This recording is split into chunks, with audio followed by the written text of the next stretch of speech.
5 seconds.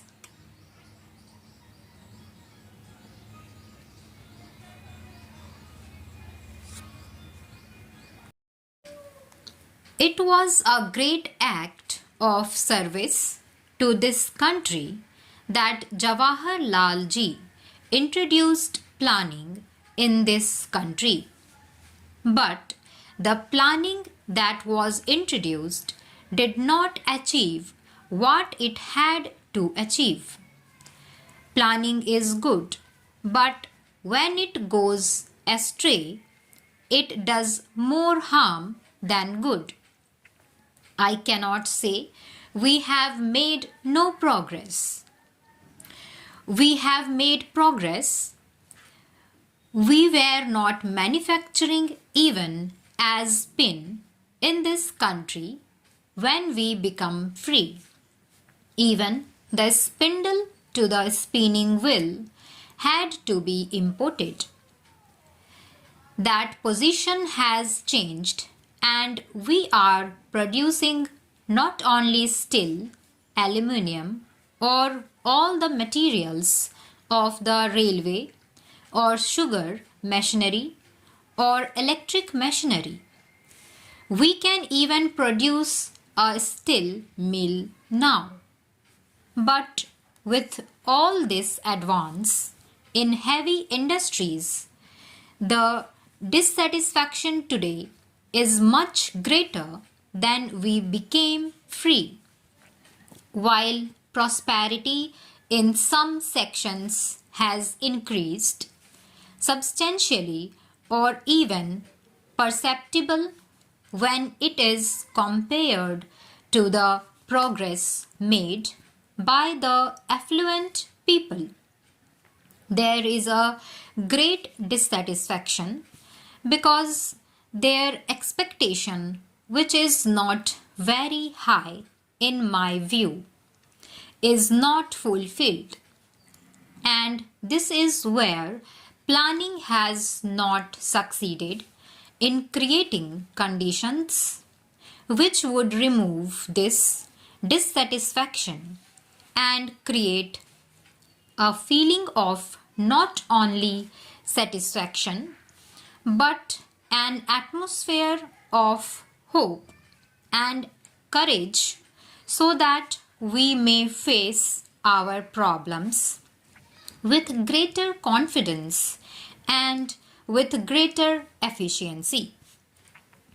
Heavy industries are necessary to some extent, especially in items like the railway materials or electric machinery or other machinery or steel or aluminium or metals or machines required for these purposes. Consumer goods, which are far more essential for the poor and not only for the very person in society, are uneconomic to produce in heavy industries. They can be more conveniently produced, more easily produced, and produced with much less capital per capita or per man employed in small and cottage industries than in the bigger industries. This is a controversial subject.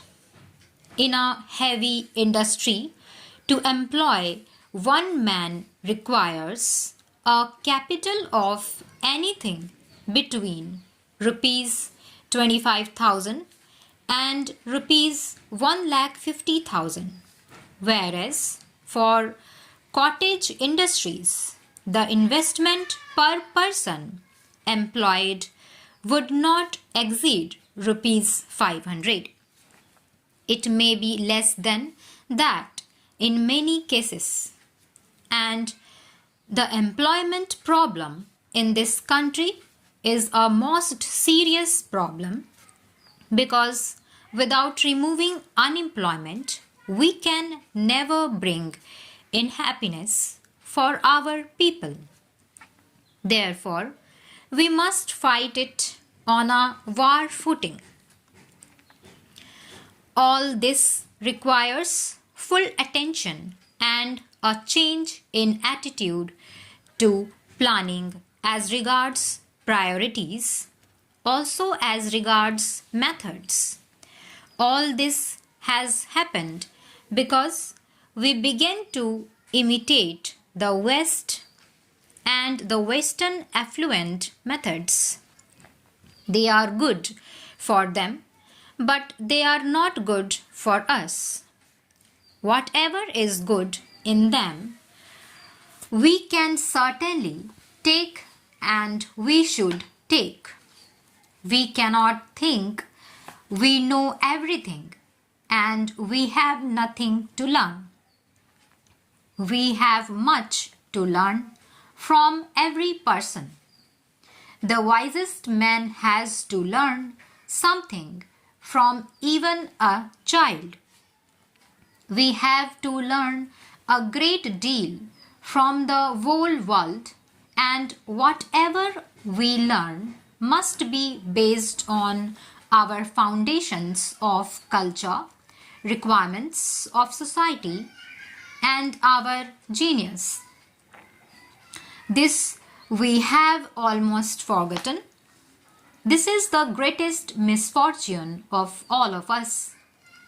This we have to remove, and unless we get back this pride in our own basic culture and in our way of life, I am afraid whatever attitude we may keep, it will miscarry. Any task can become successful only if it is taken up with a right attitude, in the right perspective, and with right means. Efficiency can be defined as the skill with which you can perform a task with the least labor, with the least expenditure of money, and with maximum contentment of doing it and of producing right things. Now, if you examine any task with the background, I am quite sure there will be little scope for disagreement. Our planning is thought in terms of large expenditure of money because we thought more of heavy industries. We should have attended to it first. Of course, major irrigation works are necessary.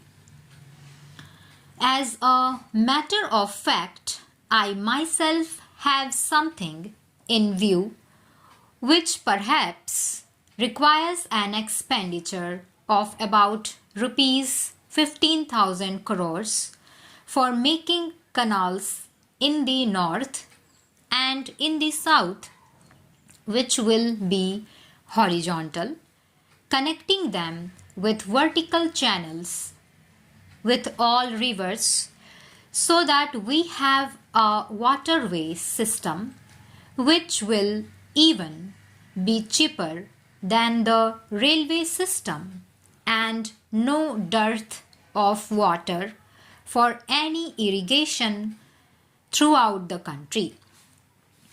As a matter of fact, there was a scheme with the East India Company and the British government earlier, before the railways had been planned, and there was a scheme for improving the waterway system or having waterway system for transport and for irrigation.